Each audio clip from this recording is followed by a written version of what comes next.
Shafi Parambil M പിയെ താൻ ആക്രമിച്ചു എന്നുള്ളത് എം പിയുടെ അവകാശവാദം മാത്രമാണെന്ന് ആരോപണ വിധേയനായ police inspector Abhilash David Kerala vision ന്യൂസിനോട്. പേരാമ്പ്രയിൽ സംഘർഷ സ്ഥലത്തായിരുന്നില്ല തനിക്ക് ഡ്യൂട്ടി ഉണ്ടായിരുന്നത്, ബസ് സ്റ്റാൻഡിലായിരുന്നു.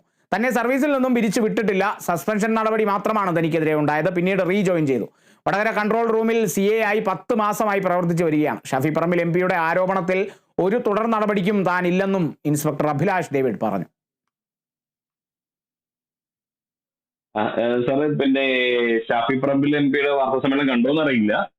അപ്പൊ അതിന്റെ ഒന്ന് എന്താണ് അവസ്ഥ എന്ന് അറിയാൻ വേണ്ടിട്ട് വിളിച്ചതാണ്. അതിനകത്ത് പുള്ളി പ്രത്യേകിച്ച് ഒന്നും പറയാനില്ല. ആഹാ, അല്ല താങ്കളാണ് ആക്രമിച്ചതെന്നാണ് പറയുന്നത്. എന്റെ അവകാശം അല്ല, മാത്രമല്ല പുള്ളി ഇത് സംബന്ധിച്ചിട്ടുള്ള ദൃശ്യവും ഇങ്ങനെ പുറത്തു വിടുന്നുണ്ട്. അതിപ്പോ സാറന്ന് അവിടെ ഡ്യൂട്ടിയിൽ ഉണ്ടായിരുന്നോ?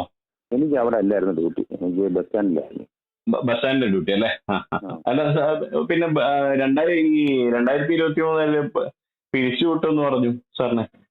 ഇല്ല, അങ്ങനെ സംഭവിച്ചിട്ടില്ല. ഒന്നുമില്ല അല്ലേ? സസ്പെൻഷൻ മാത്രമായിരുന്നു അന്നുണ്ടായിരുന്നത്. ആഹാ, പിന്നെ വീണ്ടും റീജോയിൻ ചെയ്തു അല്ലേ? ഇപ്പൊ ഇവിടെ വടകര കൺട്രോൾ റൂമിലേക്ക് വന്നിട്ട് കുറയായി സാറേ? 10 മാസമായി. സംഘർഷം ഉണ്ടായ ഭാഗത്തൊന്നും സാർ ഉണ്ടായിരുന്നില്ല അല്ലേ? ഇല്ല ഇല്ല. ആയിക്കോട്ടെ സാർ, ഓക്കെ. ഇപ്പൊ എന്തായിരിക്കും പക്ഷെ ഇങ്ങനെ ഒരു ആരോപണം ഉന്നയിക്കുന്നതിന്റെ അടിസ്ഥാനം എന്തായിരിക്കും എന്നുള്ള? പിന്നെ ഇനിയിപ്പോ എന്തെങ്കിലും ഇതുണ്ടോ, തുടർ നടപടി എന്തെങ്കിലും പോകുന്നുണ്ടോ? ഇല്ല, ഞാൻ ഒരു നടപടിക്ക് പോകും. ആയിക്കോട്ടെ സാർ, ഓക്കെ.